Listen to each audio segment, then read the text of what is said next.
Hello YouTube, welcome to another video. എല്ലാവർക്കും പുതിയ വീഡിയോയിലേക്ക് സ്വാഗതം. അപ്പോൾ ഞാനിന്നുള്ളത് നമ്മുടെ വൈറ്റ്ലയിലുള്ള ബൈക്ക് സോളാണ്. നമ്മുടെ സുസുക്കീൻ്റെ പ്രീമിയം ഡിവിഷനായിട്ടുള്ള ബൈക്ക് സോളാണ് ഞാൻ ഇരിക്കുന്നത്. അപ്പോൾ എന്താ കാര്യം എന്ന് വെച്ച് കഴിഞ്ഞാൽ നമ്മുടെ സുസുക്കീൻ്റെ ലേറ്റസ്റ്റ് എന്ന് പറയാൻ പറ്റില്ല, ജിക്സർ SF 155 ജസ്റ്റ് ഒന്ന് ഓടിച്ചിട്ട് അതിൻ്റെ വിശേഷം കാര്യങ്ങളൊന്ന് പങ്കുവയ്ക്കാനായിട്ടാണ്.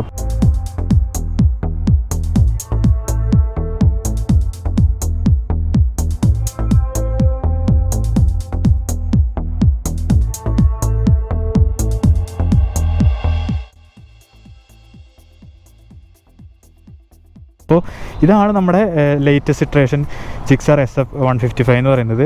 അപ്പോൾ ഒരുപാട് മാറ്റം വിഷ്വലൊന്നും വന്നിട്ടില്ല. I think apart from these pain scheme ഒരുപാട് മാറ്റങ്ങളൊന്നും വന്നിട്ടില്ല. മെയിൻ മാറ്റം വന്നെങ്കിൽ എവിടെയെന്ന് വെച്ച് കഴിഞ്ഞാൽ ഈ ഒരു ഇൻസ്ട്രുമെൻറ്റ് കൺസോളാണ്. ഇപ്പോൾ വണ്ടിക്ക് നമുക്ക് ബ്ലൂടൂത്ത് കണക്റ്റിവിറ്റി കാരണം വരുന്നുണ്ട്. അതായത് നമുക്ക് turn by turn navigation, miss call alert, ഫോണിൻ്റെ ബാറ്ററി ചാർജ് വാർണിംഗ്, അങ്ങനെയുള്ള കാര്യങ്ങളൊക്കെ നമുക്കിപ്പോൾ ഈ ഒരു കൺസോളിൽ കാണിക്കും.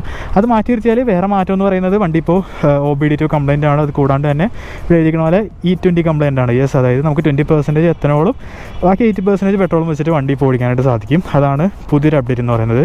പിന്നെ ഈ ഒരു 3 പുതിയ കളർ സ്കീമാണ്.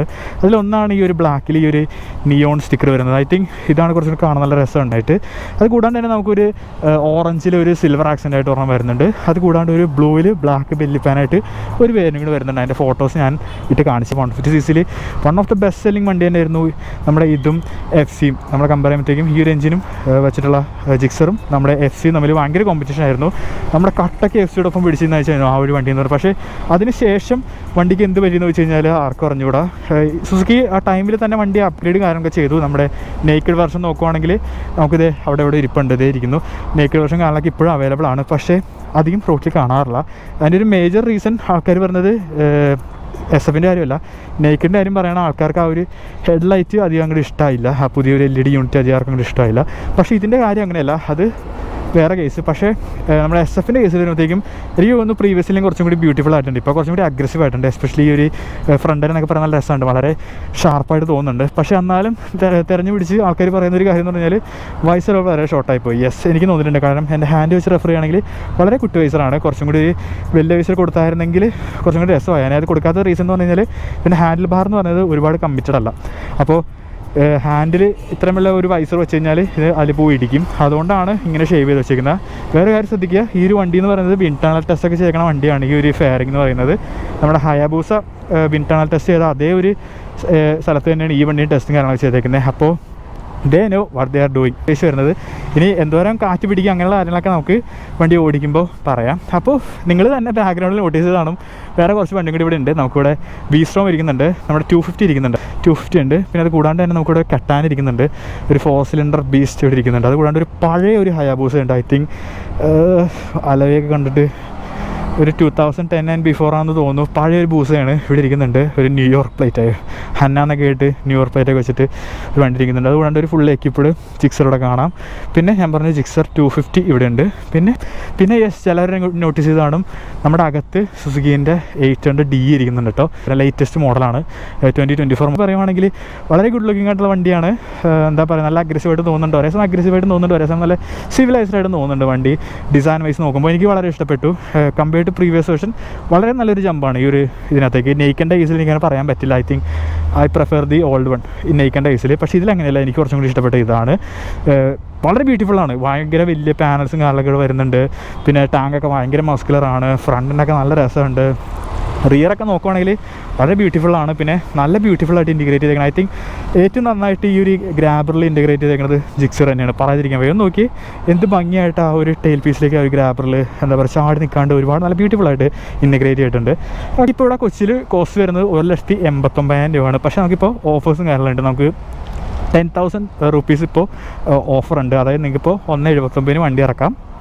ഡൗൺ പേയ്മെൻറ്റ് വരുന്നത് ഞാൻ ചോദിച്ചപ്പോൾ 10 രൂപ 18 രൂപ ഒക്കെ ഉണ്ടെങ്കിൽ നമുക്ക് വണ്ടി ഇവിടെ നിന്ന് ഇറക്കാനായിട്ട് പറ്റും. മന്ത്ലി ഒരു 4,000 to 5,000 1,500 ഇടയ്ക്കാണ് പേയ്മെൻറ്റും കാര്യങ്ങളൊക്കെ വരുന്നത്. നമുക്കിവിടെ 4 വർഷം വരെ ഫിനാൻസ് അവൈലബിൾ ആണ്. അപ്പോൾ നിങ്ങൾക്ക് ഇൻട്രസ്റ്റ് ആണെങ്കിൽ ഞാനിവിടെ നമ്പർ താഴെ കൊടുത്തേക്കാം, നിങ്ങൾ ഇവിടുന്ന് കോൺടാക്ട് ചെയ്യാം. വണ്ടിനെ പറ്റി പറയാം. വണ്ടിയെ പറ്റി എന്താ പറയുക, ഫ്രണ്ടിൽ നോക്കുകയാണെങ്കിൽ നല്ല ഭംഗിയുള്ളൊരു LED ഹെഡ്ലൈറ്റ് വരുന്നുണ്ട്. വളരെ ബ്യൂട്ടിഫുൾ ആണ് കേട്ടോ. വണ്ടി റോട്ടിൽ കാണുന്ന പോലെയല്ല, ഇങ്ങനെ ഒറ്റയ്ക്ക് നിർത്തി വണ്ടി നോക്കുമ്പോഴാണ് വണ്ടി എന്തോരം ബ്യൂട്ടിഫുൾ ആണെന്ന് അറിയുന്നത്. വളരെ ബ്യൂട്ടിഫുൾ ആണ് കാണാനായിട്ട്. ഈ ഒരു സെക്ഷൻ ഭയങ്കര അഗ്രസീവായിട്ട് തോന്നുന്നുണ്ട്. അഗ്രസീവായിട്ടുള്ളൊരു ഫ്രണ്ടിനെ കാണാം. പിന്നെ പിന്നെ എല്ലാവരും പറഞ്ഞ ഒരു ഷോർട്ട് വൈസറുണ്ട്, പിന്നെ ആ ഒരു മിറേഴ്സൊക്കെ ആണെങ്കിലും വളരെ യൂസ്ഫുൾ ആണ്, അത് കയറി നിന്നിട്ട് ഞാൻ പറയാം. പിന്നെ സൈഡിലേക്ക് നോക്കുകയാണെങ്കിൽ വളരെ ലാർജ് ആയിട്ടുള്ള ഫെയറിംഗ് വരുന്നുണ്ട്, അത് കൂടാണ്ട് തന്നെ ഒരു 12 ലിറ്റേഴ്സിൻ്റെ ടാങ്ക് വരുന്നുണ്ട്. നമുക്ക് മൈലേജ് അറൗണ്ട് എല്ലാവരും പറയുന്നത് ഒരു 45 to 55 ഇടയ്ക്കാണ് വണ്ടിക്ക് മൈലേജും കാര്യങ്ങളൊക്കെ കിട്ടുന്നത്. പിന്നെ സീറ്റ് നോക്കുകയാണെങ്കിൽ വളരെ വൈഡാണ്, പക്ഷേ സീറ്റ് ആയിട്ട് ഒട്ടുമില്ല. ഐ തിങ്ക് 795 mm മാത്രമേ സീറ്റുള്ളൂ. എനിക്ക് ഫ്ലാറ്റ് ഫുട്ടാണ്, സുഖമായിട്ടിരിക്കാൻ വരുന്നുണ്ട്. ഐ തിങ്ക് ഒരു 5.7 ഉള്ളവർക്ക് പോലും സുഖമായിട്ടിരിക്കാനായിട്ട് പറ്റും. പിന്നെ റിയർ സീറ്റ് സ്റ്റെപ്പ് ആണെന്നൊരു സ്റ്റെപ്പാണ്, പക്ഷേ ഒരുപാട് സ്റ്റെപ്പ് അല്ല. ഇവിടെ ആണെങ്കിൽ നല്ല ഗ്രാബിളുണ്ട്, പിടിച്ചിരിക്കാനൊന്നും കുഴപ്പമൊന്നുമില്ല. പക്ഷേ ഒരു സൈഡിലേക്ക് ഇരിക്കാൻ പറ്റുമെന്ന് വെച്ച് കഴിഞ്ഞാൽ ഇത്തിരി ടാസ്ക്കാണ്, കാല് അപ്പുറപ്പുറത്തിരിക്കുക. ഇതാണ് കുറച്ചും കൂടി സേഫ് എന്ന് പറയുന്നത്.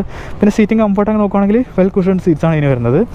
മൂവ് ടു സൈഡ് ആ ഒരു ഹാർട്ട് ഓഫ് ദി മാറ്റർ, ആ ഒരു 155 cc 2 വാൽവ് എയർ കൂൾഡ് എഞ്ചിനാണ് ഇതിന് വരുന്നത്.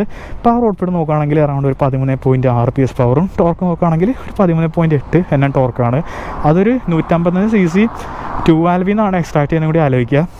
ഒരുപാടുണ്ടോ എന്ന് ചോദിച്ചു കഴിഞ്ഞാൽ ഇപ്പോഴത്തെ കോമ്പറ്റീഷൻ നോക്കുകയാണെങ്കിൽ അപ്പാച്ചെ 160 അല്ലെങ്കിൽ ബജാജിൻ്റെ N160 ഒക്കെ നോക്കുമ്പോൾ N150 ഈവൻ 150 എടുത്ത് നോക്കിയാൽ കൂടി കുറച്ചൊന്ന് അണ്ടർ പവേർഡാണ്. അതിൻ്റെ ഒരു റീസൺ എന്ന് പറയുന്നത് ഈ ഒരു എഞ്ചിൻ എന്ന് പറയുന്നത് നമ്മൾ 2018-15 കേട്ടിരുന്ന അതേ ഒരു എഞ്ചിൻ തന്നെയാണ് ഇപ്പോഴും ഈ ഒരു വണ്ടി യൂസ് ചെയ്യുന്നത്. പവർ കുറച്ചെന്നാണ് എനിക്ക് തോന്നുന്നത്. ഇപ്പോഴും എഞ്ചിനിൽ ഒരു അപ്ഡേറ്റ് കൊണ്ടുവന്നിട്ടില്ല. വിഷ്വലി ബാക്കി എല്ലാ കാര്യത്തിലും വണ്ടി നല്ല അസൽ അപ്ഡേറ്റ് കൊണ്ടുവന്നിട്ടുണ്ട്, ബ്യൂട്ടിഫുൾ ആണ് ടു ദി സ്റ്റേറ്റ്. പക്ഷേ എഞ്ചിൻ ഇപ്പോഴും പഴയതാണ്. അതാണ് ഈ വണ്ടിയുടെ ഒരു ബിഗ്ഗസ്റ്റ് ഡ്രോബാക്ക് എന്ന് പറയുന്നത്. പക്ഷേ വളരെ സ്മൂത്ത് ആയിട്ടുള്ള എഞ്ചിനാണ് കേട്ടോ, വളരെ റിഫൈൻഡ് ആയിട്ടുള്ള എഞ്ചിനാണ്, നല്ല സുഖമാണ് ഓടിക്കാനായിട്ട്. സൈഡിലേക്ക് വരുവാണെങ്കിൽ നമുക്കൊരു സുസുക്കിയുടെ ട്രേഡ് മാർക്ക് ആയിട്ടുള്ള ഒരു ട്വിൻ പോർട്ട് എക്സോസ് കാണാൻ പറ്റും, വളരെ ബ്യൂട്ടിഫുൾ ആണ് കാണാനായിട്ട്. പിന്നെ ബാക്കിലേക്ക് നോക്കുവാണെങ്കിൽ നമുക്കൊരു ഡിസ്ക് സൈസ് ഞാൻ പറഞ്ഞില്ലല്ലേ, ബാക്കിലൊരു 240 mm ഡിസ്കും ഫ്രണ്ടിൽ ഒരു 266 mm ഡിസ്ക് വരുന്നുണ്ട്. ബൈബ്രീൻ്റെ ബ്രേക്സാണ് ഫ്രണ്ട് ബാക്ക് വരുന്നത്. പിന്നെ ഫ്രണ്ട് ബാക്കും 17 ഇഞ്ച് അലോയ്സ് ആണ്. ഫ്രണ്ടിലൊരു 180 ടയർ വരുന്നുണ്ട്, ബാക്കിലൊരു 140-60 ടയർ വരുന്നുണ്ട്. ശ്രദ്ധിക്കുക, 140-70 അല്ല, 140-60 ഇതിൻ്റെ ടയർ വരുന്നത്. അപ്പോൾ ഈ ഒരു വാളെന്ന് പറയുന്നത് വളരെ തിന്നായിരിക്കും. ചാടിയിരിക്കുന്ന ഒരു ടെയിൽ ടെഡി കാണാൻ പറ്റും. പിന്നെ ഒരു ടയർ ഹഗറും വരുന്നുണ്ട്, ബ്യൂട്ടിഫുൾ ആണ്. പിന്നെ വണ്ടിക്ക് LED ഹെഡ്ലൈറ്റും LED ടെയിൽ ലൈറ്റുമാണ്, പക്ഷേ ഇൻഡിക്കേറ്റേഴ്സ് വരുന്നത് ബൾബാണ്. ഈവൻ SF-ൻ്റെ കേസാണെങ്കിൽ കൂടെ ബൾബ് ഇൻഡിക്കേറ്റേഴ്സാണ് വരുന്നത്. പിന്നെ സൈഡിലേക്ക് വരുവാണെങ്കിൽ ഒരു പ്രത്യേകമായിട്ടുള്ളൊരു സാരി കാർഡ് വരുന്നുണ്ട്. അത് എനിക്ക് തോന്നുന്നു മേടിച്ചാൽ മിക്കവരും അപ്പം തന്നെ അയച്ചോളും, കാരണം വളരെ നിറഞ്ഞിരിക്കുകയാണ് ഈ ഒരു സാരി കാർഡ് എന്ന് പറയുന്നത്. പിന്നെ ബാക്കിൽ പില്ലിയൻ ഫുഡ് റെസ്റ്റ് കാണാനായിട്ട് പറ്റും, പിന്നെ റൈഡറിൻ്റെ ഫുഡ് ഫ്ലെക്സ് കാണാനായിട്ട് പറ്റും. പിന്നെ ഗിയർ ബോക്സ് നോക്കുകയാണെങ്കിൽ നമുക്കൊരു 5 സ്പീഡ് ഗിയർ ബോക്സാണ് വരുന്നത്. വണ്ടിക്ക് സ്ലിപ്പർ ക്ലച്ചോ അങ്ങനെ കാര്യങ്ങൾ. ക്ലച്ച് എന്ന് പറയുന്നത് ഞാൻ കുറച്ചൊന്ന് മീഡിയം സെറ്റിങ്സ് ആണ്, ഒരുപാട് ബട്ടറി സ്മൂത്ത് അല്ല, ഒരുപാട് ഹാർഡും അല്ല, ഇതിൻ്റെ ഇടത്തരം നിൽക്കുന്ന സൈസ് ക്ലച്ചാണ് ഇതിന് വരുന്നത്. Okay, I think that's enough. ഒരുപാട് സംസാരിച്ച് വഷളാക്കുന്നില്ല, നമുക്ക് വണ്ടിയിൽ കയറി നിന്നിട്ട് ഓടിച്ചിട്ട് ബാക്കിയുള്ള കാര്യങ്ങളൊക്കെ പറയാം. ഓൾറൈറ്റ്, വണ്ടിയിൽ കയറിയിരിക്കുമ്പോൾ ആദ്യം നോട്ടീസ് ചെയ്യുന്നത് എന്ത് ബ്യൂട്ടിഫുള്ളാന്ന് നോക്കിയ വണ്ടി കാണാനായിട്ട്. ഇല്ലേ, നല്ല രസമില്ല, ശരിക്കും ഒരു പ്രോപ്പർ ഒരു ബിഗ് ബൈ ഫീല് വണ്ടി തരുന്നുണ്ട്. ഹാൻഡിൽ ബാർ പൊസിഷൻ എങ്ങനെയാണെന്ന് വെച്ച് കഴിഞ്ഞാൽ നോർമലിന്ന് പൊട്ടിക്ക് താഴേക്കാണ്, ഒന്ന് സ്പോർട്ടിയറാണ്. ഏറെക്കുറെ നമ്മുടെ അപ്പാച്ചെ RR310 ഒരു റൈഡിംഗ് വേർഷൻ എന്നൊക്കെ വേണമെങ്കിൽ പറയാൻ പറ്റും. കാരണം വണ്ടി ഒരുപാട് ഫ്രണ്ടിലേക്ക് താന്നായിരിക്കുന്നത്, ഫ്രണ്ട് ഒരുപാട് കിടന്നിരിക്കുന്ന പോലെ തോന്നും. നമ്മളൊരു R15 ഇരിക്കില്ലേ അതുപോലെ തോന്നുന്നുണ്ട്, ഒരു കുഴിക്കകത്തിരിക്കുന്ന ഒരു ഫീല് വണ്ടി തരുന്നുണ്ട്. എന്നാൽ കുറച്ച് കയറിയിരിക്കുകയാണെങ്കിൽ നിങ്ങൾക്ക് അത്യാവശ്യം നിവർന്നുണ്ടോ ഇതുപോലെ അപ്പായിട്ടിരിക്കാം. അന്ന് ഇറങ്ങിയിരിക്കണമെങ്കിൽ അത്യാവശ്യം നല്ല അഗ്രസീവായിട്ട് ഇരിക്കാനായിട്ടും പറ്റും. ഇതിൻ്റെ ഫോർക്ക് ഞാൻ പറഞ്ഞില്ലല്ലേ, ഇതൊരു 41 mm ടെലസ്കോപ്പിക് ഫോർക്കാണ് വരുന്നത്. ക്ലിപ്പ് ഓൺ ഹാൻഡിൽ ബാർസാണ്, നിങ്ങൾ കണ്ടു. വളരെ ഷോർട്ടായിട്ടുള്ള ഹാൻഡിലാണ്, ഒരുപാട് ചാടി പുറത്തിരിക്കുന്നില്ല, വളരെ ബ്യൂട്ടിഫുൾ ആയിട്ടുള്ള ഒരു കോക്പിറ്റ് വ്യൂ ആണ്. പിന്നെ ഞാൻ പറഞ്ഞു വണ്ടിക്ക് അപ്ഡേറ്റഡ് ആയിട്ടുള്ള കൺസോളും കാര്യങ്ങളൊക്കെ വരുന്നുണ്ട്. നിങ്ങൾ മേളിൽ കണ്ടുകാണും ബ്ലൂടൂത്ത്, ബാറ്ററി അങ്ങനെയുള്ള ചിഹ്നങ്ങളൊക്കെ കണ്ടു കാണും. അപ്പോൾ നമുക്കിവിടെ സ്പീഡോമീറ്റർ വരുന്നുണ്ട്, ഫ്യൂവൽ ലെവൽ ഇൻഡിക്കേറ്റർ മേളിൽ വരുന്നുണ്ട്, പിന്നെ എന്താ പറയുക RPM മീറ്റർ ഉണ്ട്, പിന്നെ ഇവിടെ എന്താ പറയുക സ്പീഡോ ഞാൻ പറഞ്ഞു, ഗിയർ ബോക്സ് ഇൻഡിക്കേറ്റർ, എത്ര കിലോമീറ്റർ ഓടി അങ്ങനെ അതിലൊക്കെ വരുന്നുണ്ട്. ടോഗിൾ ചെയ്യുകയാണെങ്കിൽ നമുക്ക് ട്രിപ്പ് ആവറേജ് മൈലേജ് ഇപ്പോൾ 39 കാണിക്കുന്നത്. പിന്നെ ട്രിപ്പ് B, പിന്നെ നമുക്ക് ഫോൺ ഉപയോഗിച്ചിട്ട് നമുക്ക് പെയറും കാര്യങ്ങളൊക്കെ ചെയ്യാനായിട്ട് പറ്റും. ഇതുണ്ട് പെയറിംഗ് മോഡ് ഓൺ ആയിട്ടുണ്ട്. അങ്ങനെയാണ് നമുക്കിവിടെ ടേൺ ബൈ ടേൺ നാവിഗേഷൻ ഈ ഒരു ഭാഗത്ത് കാണാൻ പറ്റും. അതുകൂടാണ്ട് നമുക്ക് കോൾ അലേർട്ട്, പിന്നെ മെസ്സേജ് അലേർട്ട് കാണാൻ പറ്റും. പിന്നെ സൈഡ് സ്റ്റാൻഡ് കട്ട് ഓഫ് ഉണ്ടെന്നാണ് എനിക്ക് തോന്നണത്, അത് ടെസ്റ്റ് ചെയ്ത് നോക്കാം. പിന്നെ എന്നാ പറയുക മിസ്ഡ് കോൾ അലേർട്ട് അങ്ങനെയുള്ള കാര്യങ്ങളൊക്കെ നമുക്ക് ഈ ഒരു കൺസോളിൽ ഇപ്പോൾ കാണാനായിട്ട് പറ്റും. ഇത് അവർ അപ്ഡേറ്റ് ആയിട്ട് കൊണ്ടുവന്നതാണ്. പിന്നെ ഇവിടെ വാർണിങ്സ് നോക്കുകയാണെങ്കിൽ ഇൻഡിക്കേറ്റർ, എൻജിൻ, പിന്നെ ഒരു ഐ ബട്ടൺ കൊടുത്തിട്ടുണ്ട്, ഐ തിങ്ക് പെയറിങ്ങിൻ്റെ എന്ന് തോന്നുന്നു. പിന്നെ high beam, neutral, warning, ABS അങ്ങനെയുള്ള കാര്യങ്ങളൊക്കെ വരുന്നുണ്ട്. വണ്ടിക്ക് I think single channel ABS ആണെന്ന് തോന്നുന്നു, ഞാൻ കറക്റ്റായിട്ടുള്ള താഴെ ഇടാം. അന്നേരം അതിന് മുമ്പ് ഞാൻ ഈ ട്രിപ്പ് ഒന്ന് റീസെറ്റ് ചെയ്ത് നമുക്ക് വേണമെങ്കിൽ കിലോമീറ്റർ പെർ ലിറ്റർ വേണമെങ്കിൽ കാണിക്കാം. അപ്പോൾ നിങ്ങൾക്ക് കാണാമല്ലോ എത്ര മൈലേജ് ഇപ്പോൾ റിയൽ ടൈം കിട്ടുന്നുള്ളത് നിങ്ങൾക്ക് തന്നെ കാണാം. ഓക്കെ, അപ്പോൾ സ്റ്റാർട്ട് ചെയ്യാം. സോറി, സ്വിച്ച് ഗിയർ നോക്കുകയാണെങ്കിൽ നമുക്കിവിടെ പാസ് സ്വിച്ച് വരുന്നുണ്ട്, high beam low beam, indicator, horn, engine kill switch, starter, വേറെ ഫാൻസി ആയിട്ടുള്ള ബട്ടൺ ഇല്ല. ഇവിടെ മോഡ് സെലക്ഷൻ തൊട്ട് 2 ബട്ടൺ ഉണ്ട്, അതുകൂടെ നമ്മൾ ടോഗിൾ കാര്യങ്ങളാണ് ചെയ്യുന്നത്. ഓൾറൈറ്റ്. പിന്നെ അഡ്ജസ്റ്റബിൾ ലിവേഴ്സോ അങ്ങനെ കാര്യങ്ങളൊന്നും വരുന്നില്ല. ഓക്കെ, നമുക്കിനി ഓടിച്ചിട്ട് സംസാരിക്കാം. പിന്നെ ജിക്സറിൽ നമ്മൾ സ്റ്റാർട്ട് ചെയ്യുമ്പോഴത്തേക്കും ഈവൻ ദോ ന്യൂട്രൽ ആണെങ്കിലും നമ്മൾ ക്ലച്ച് പിടിക്കണം, അല്ലാണ്ട് സ്റ്റാർട്ടാവില്ല. പിന്നെ എക്സോസിനോട് എന്നൊക്കെ പറഞ്ഞാൽ വളരെ സ്വീറ്റാണ്, നമ്മുടെ പഴയ ജിക്സറിൻ്റെ അതേ സൗണ്ട് തന്നെയാണ്, വേറെ മാറ്റം കാര്യങ്ങളൊന്നുമില്ല. ഞാൻ കൈ കൊടുത്ത് കാണിച്ചു തരാം.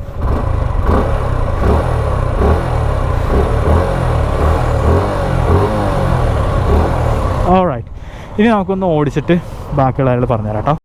അപ്പോൾ യെസ് ഗായ്സ്, ഞാൻ വണ്ടി കുറച്ച് നേരം ഒന്ന് ഓടിച്ചു. എനിക്ക് ഓടിച്ചിട്ട് മുന്നേ കുറച്ച് കാര്യങ്ങൾ ഞാൻ ഷെയർ ചെയ്യാം. ഫസ്റ്റ് നോട്ടീസ് എന്താണെന്ന് പറയട്ടെ. ഞാൻ പറഞ്ഞു വണ്ടിക്ക് ഒട്ടും സീറ്റ് ആയിട്ടില്ല, നമ്മൾ ശരിക്കും പ്ലങ് എന്ന് പറഞ്ഞാണ് ഇരിക്കുന്നത്. Seats are very comfortable. നമ്മളിരിക്കുമ്പോൾ തന്നെ ബാക്ക് സസ്പെൻഷൻ ഒന്ന് ഡ്രോപ്പ് ചെയ്യുന്നുണ്ട്. ഫ്രണ്ട് ആണെങ്കിൽ അത് ഭയങ്കരമായിട്ട് ഡ്രോപ്പ് ആവുന്നുണ്ട്. ഫ്രണ്ടും ബാക്ക് സസ്പെൻഷൻ അത്യാവശ്യം സ്മൂത്തറാണ്. പിന്നെ ഞാൻ പറഞ്ഞു ന്യൂട്രൽ ആണെങ്കിൽ കൂടെ വണ്ടി സ്റ്റാർട്ടാവില്ല, you have to pull the clutch. Alright, let's get going.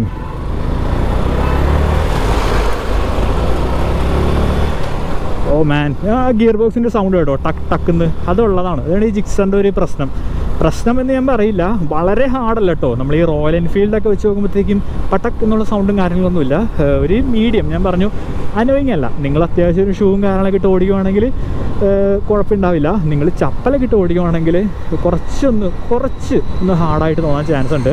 But ക്ലച്ചിൻ്റെ കാര്യത്തിൽ എനിക്ക് ചെറിയൊരു മനംമാറ്റം വന്നു. ക്ലച്ച് എനിക്ക് ആക്ച്വലി കുറച്ചും കൂടി ഞാൻ വിചാരിച്ചതിനും കുറച്ചും കൂടി ലൈറ്റായിട്ടാണ് തോന്നുന്നത്. എന്നാൽ വളരെ ലൈറ്റല്ല, ഞാനിപ്പോഴും പറയുന്നത് ഒരുപാട് ലൈറ്റല്ല. പിന്നെ ഗിയർ ബോക്സ് ഉണ്ട്, നമ്മളിപ്പോൾ ഡൗൺ ചെയ്യുകയാണെങ്കിലും കണ്ടോ ഭയങ്കര ഒരു പിടുത്തമുണ്ട്. ഗിയർ ബോക്സ് ഭയങ്കര പ്രിസൈസാണ്. നമ്മൾ ഓരോ ഗിയറിലേക്ക് ഇടുന്നത് എടുത്തെറിയും. അത് ശരിക്കും വേണം, പക്ഷേ ഇത് ശരിക്കും എടുത്തെറിയും. പിന്നെ എന്നാ പറയുക, മൊത്തത്തിൽ എടുത്ത് പറഞ്ഞാൽ മിറേഴ്സ് ആർ ബ്യൂട്ടിഫുൾ, ഒന്നും പറയാനില്ല. നല്ല വിസിബിലിറ്റി ഉണ്ട്, നിങ്ങൾക്ക് തന്നെ കാണാൻ പറ്റും. ഒരു ആനവണ്ടി വന്നിട്ടുണ്ട്, ഒരു ക്രെറ്റ വന്നിട്ടുണ്ട്, അതൊക്കെ നിങ്ങൾക്ക് ശരിക്കും കാണാനായിട്ട് പറ്റുന്നുണ്ട്. പിന്നെ യെസ്, വൈസറിൻ്റെ കാര്യം ശരിക്കും വിൻബ്ലാസ് ഉണ്ട് കേട്ടോ. ഞാനിപ്പോൾ അറൗണ്ട് ഒരു 53 ആണ് ചെയ്യുന്നത്. എൻ്റെ മുഖത്തേക്ക് അടിക്കുന്നുണ്ട്. അത് ഗോപ്രോയിൽ എന്തോരം കിട്ടുമെന്ന് എനിക്ക് അറിയില്ല. കാറ്റടിക്കുന്നുണ്ട്, എനിക്ക് ഫീൽ ചെയ്യാൻ പറ്റുന്നുണ്ട്.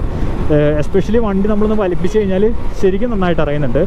പിന്നെ എന്താ പറയുക, മൊത്തത്തിൽ എൻജിൻ കൊള്ളാം, നല്ല രസമുണ്ട്, വളരെ റിഫൈൻഡ് ആയിട്ട് ഫീൽ ചെയ്യുന്നുണ്ട്. ഞാൻ പറഞ്ഞു ഇതൊരു 155cc 2 വാൽവ് എഞ്ചിനാണ്, അതുകൊണ്ട് തന്നെ ആ ഒരു ക്യാരക്ടർ ഇത് കാണിക്കുന്നുണ്ട്. വളരെ ടോർക്കി ആയിട്ട് ഫീൽ ചെയ്യുന്നുണ്ട്. ഐ മീൻ ആ 30 Nm ടോർക്ക് കിട്ടും. അത് കൂടാണ്ട് തന്നെ ഒരു ക്വിക്ക് ഓവർടേക്ക് ആണെങ്കിൽ കൂടെ 5th ഗിയർ എന്നുള്ള പുള്ളാണ് നിങ്ങളിപ്പോൾ കണ്ടത്. വണ്ടി എന്ത് ഈസിലി 83 കയറി നോക്കി വണ്ടി കയറിക്കോളും. ഭയങ്കര ട്രാക്റ്റബിളാണ്. അതായത് നമ്മൾ ലൈൻ ചേഞ്ച് ചെയ്യാനാണെങ്കിലും പെട്ടെന്ന് ഡയറക്ഷൻ ചേഞ്ച് ചെയ്യാനാണെങ്കിലും വളരെ നന്നായിട്ട് സാധിക്കുന്നുണ്ട്. ആകെ ഇതിനൊരു വിലങ്ങുതടി എന്ന് പറയുന്നത് ഈ ഒരു ചാടി നിൽക്കുന്ന മിറേഴ്സാണ്. അത് ഒരുപാട് ചാടി നിൽക്കുന്നില്ല. നമ്മൾ വണ്ടിയിൽ കയറിയിരിക്കുമ്പോഴത്തേക്കും നിങ്ങൾക്ക് തന്നെ കാണാൻ പറ്റും, ഫെയറിങ്ങിൽ നിന്ന് ഒരുപാട് അകന്നിരിക്കുന്ന പോലെ നിങ്ങൾക്ക് ഒരു തോന്നൽ വെറും തോന്നലാണ്. ആക്ച്വലി ശരിക്കും വണ്ടിയിൽ ഇരിക്കുമ്പോൾ നല്ല രസമാണ്. ശരിക്കും ഒരു ബാക്കിൽ നടക്കുന്ന എല്ലാ വ്യൂവും കാണാൻ പറ്റുന്നുണ്ട്. അഡ്ജസ്റ്റ് ചെയ്യാൻ കണ്ടോ കുറച്ചൊന്നിങ്ങനെ ആഞ്ഞെത്തണം, ആ ഒരു വിഷയം മാത്രമേ ഉള്ളൂ. ഫ്രണ്ട് സസ്പെൻഷനും ബാക്ക് സസ്പെൻഷൻ ഞാൻ പറഞ്ഞു വളരെ ലൈറ്റാണ്, വളരെ സ്മൂത്താണ്. സിറ്റിക്ക് വേണ്ടി ട്യൂൺ ചെയ്തേക്കാണ്. ഇതൊരു എന്താ പറയുക, ഹൈവേയിൽ പൊളിച്ചോടിക്കാനുള്ള രീതിയിലേക്ക് എന്താ പറയുക ഒരു ഹാർഡായിട്ട് ചെയ്ത് വെച്ചേക്കുന്നതല്ല. ഇത് ശരിക്കും സിറ്റിക്ക് വേണ്ടി ട്യൂൺ ചെയ്തേക്കുന്നതാണ്. റോഡിൻ്റെ വെന്റിലേഷൻസ് ആണെങ്കിലും കുണ്ടും കുഴിയാണെങ്കിലും നന്നായിട്ട് അബ്സോർവ് ചെയ്ത് പോകുന്നുണ്ട്. ഇതുവരെ പരാതിയും കാര്യങ്ങളൊന്നുമില്ല. പക്ഷേ പ്രശ്നം എന്നാന്ന് വെച്ച് കഴിഞ്ഞാൽ ഇതൊരു ക്ലിപ്പ് ഓൺ വണ്ടി ആയതുകൊണ്ട് തന്നെ ഈ റോട്ടിലെ തരിതരികളൊക്കെ എനിക്ക് കയ്യിൽ ഫീൽ ചെയ്യുന്നുണ്ട്. ബ്രേക്സ് എടുത്ത് പറഞ്ഞു കേട്ടോ, ബ്രേക്സ് ആർ റിയലി ഗുഡ്, വളരെ നല്ല ബ്രേക്സാണ്. ഫ്രണ്ട് അത്യാവശ്യം നല്ല ബൈറ്റ് ഉണ്ട്, ഞാൻ അങ്ങനെ കാണിച്ചു തരാം. ഒളിച്ചു പോയിട്ട് സുഖമായിട്ട് തന്നെ പിടിക്കുന്നുണ്ട്. റിയറും കൊള്ളാം. റിയറിലൊരു വലിയ ഡിസ്ക് വരുന്നുണ്ട്, 240 mm ഡിസ്ക് ആയതുകൊണ്ട് തന്നെ സുഖമായിട്ട് വണ്ടി ബ്രേക്കും കാര്യങ്ങളൊക്കെ ആവുന്നുണ്ട്.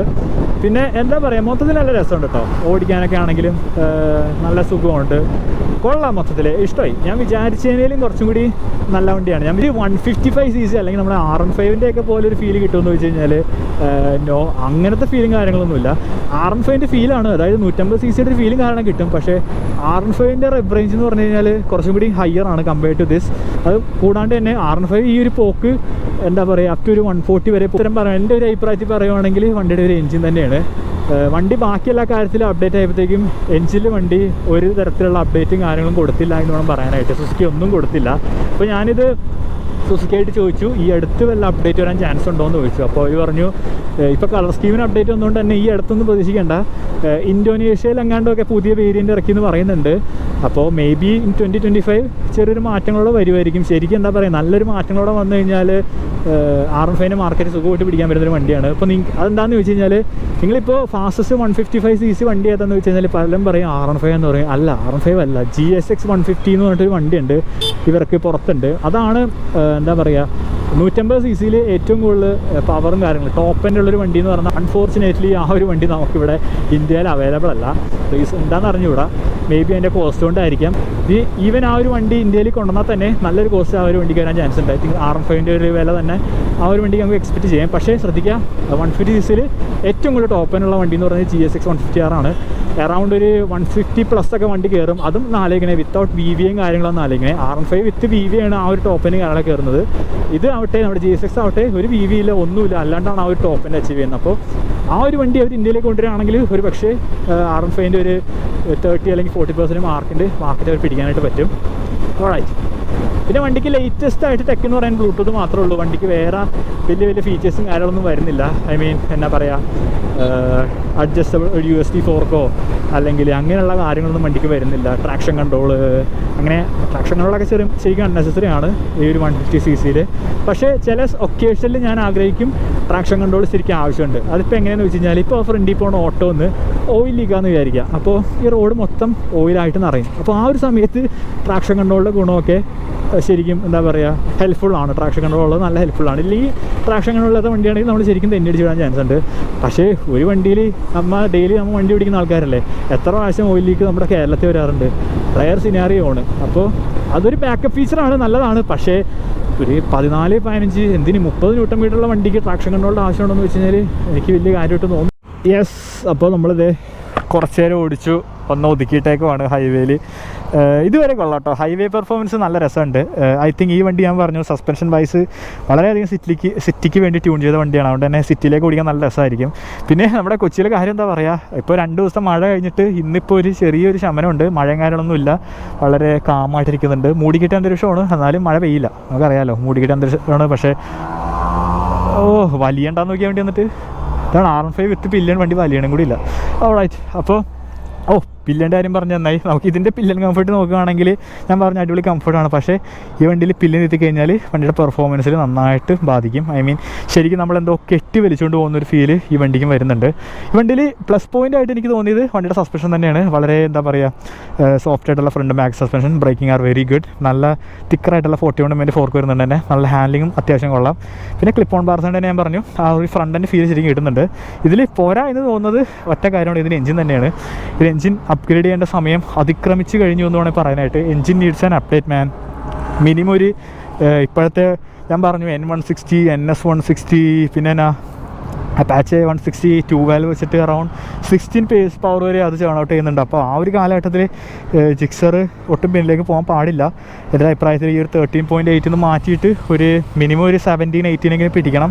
അങ്ങനെയാണെങ്കിൽ ഈ വണ്ടി ശരിക്കും ഒരു കോമ്പറ്റീറ്റീവ് ആവും. ഞാൻ ഒട്ടുമിക്ക ആൾക്കാർക്ക് റെക്കമെൻഡ് ചെയ്യും. ഇപ്പോൾ റെക്കമെൻഡ് ചെയ്യുന്നില്ലെന്നല്ല, അത് കൂടാണ്ട് തന്നെ നിങ്ങളൊരു ബിഗിനറാണ്, നിങ്ങൾക്കൊരു ഫുള്ളി ഫെയ്ഡ് ആയിട്ടുള്ള ഒരു കമ്പ്യൂട്ടർ വേണം. ഞാൻ അങ്ങനെ പറയുള്ളൂ, ഒരു ഫുള്ളി ഫെയ്ഡ് ആയിട്ടുള്ള കമ്പ്യൂട്ടർ. നിങ്ങൾക്ക് അത്യാവശ്യം ലുക്കും കാര്യങ്ങളും വേണം. നേക്കഡ് കമ്പ്യൂട്ടറിനോടൊന്നും വലിയ താല്പര്യമില്ല.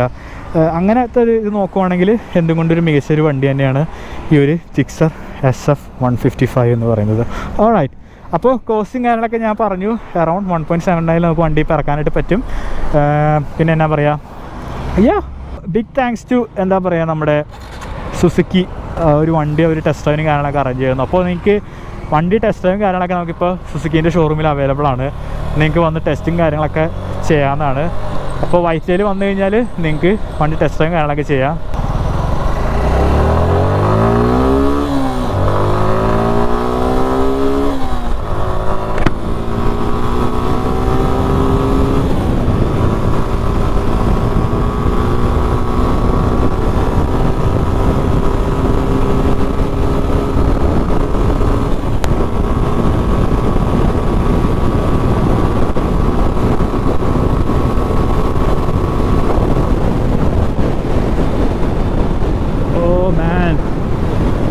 നല്ല ക്രോസ് ഫീൽസ് ഉണ്ട് കേട്ടോ. വണ്ടി കേപ്പബിൾ ആണ്. ഞാൻ ലിമിറ്റർ അടിപ്പിക്കാണ്ടാണ് വണ്ടി ഓടിച്ചത്. വണ്ടി കേപ്പബിൾ ആണ്. എനിക്കൊന്ന് ഈസിലി നല്ല ലിമിറ്ററൊക്കെ അടിച്ച് ഓടിച്ചു കഴിഞ്ഞാൽ ഐ തിങ്ക് അറൗണ്ട് 125 ഒക്കെ അടിക്കാൻ നല്ല ചാൻസ് ഉണ്ട്. നമുക്കിനി ഇപ്പം എനിക്ക് ആവറേജ് മൈലേജ് കാണിക്കുന്നത് ഓ 83യോ 60 കാണിക്കുന്നത്. 83 കാണിക്കുന്നു. 74 വട്ടായി 60 ഒക്കെ കാണിക്കുന്നുണ്ട്. ഇതിപ്പോൾ ഞാൻ പറഞ്ഞത് ഇൻസ്റ്റൻറ്റ് ഫ്യൂൽ എക്കോണമിയാണ് വണ്ടി ഇട്ടേക്കണം. അതായത് ഞാനിപ്പോൾ ഓടിക്കുന്ന ഒരു RPM വണ്ടി എനിക്ക് 60 ആണ് കണ്ടോ. ഞാനിപ്പോൾ വണ്ടി റബ്ബ് ചെയ്യുന്നില്ല, ഇങ്ങനെ വെച്ചുകൊണ്ടിരിക്കുകയാണ്. ഇങ്ങനെ തന്നെ ഞാൻ ത്രൂ ഔട്ട് പോവുകയാണെങ്കിൽ എനിക്ക് 78 to 60 കിട്ടും എന്നാണ് പറയുന്നത്, which is really good you know. പക്ഷേ കൺസോൾ വിശ്വസിക്കരുത്, കൺസോൾ ചെറിയ സ്പീഡ് ഓവേഴ്സും കാര്യങ്ങളൊക്കെ ഉണ്ടാവും. ഓൾറൈറ്റ്, അപ്പോൾ ഗായ്സ് അത്രയൊക്കെ തന്നെയുള്ള നമ്മുടെ ഈ ഒരു വീഡിയോ എന്ന് പറയുന്നത്. അപ്പോൾ വീഡിയോ ഇഷ്ടപ്പെട്ടെങ്കിൽ എന്തായാലും ഷെയർ ചെയ്യുക, ലൈക്ക് ചെയ്യുക. അപ്പോൾ അടുത്തൊരു വീഡിയോ കാണുന്നവരെ ബൈ.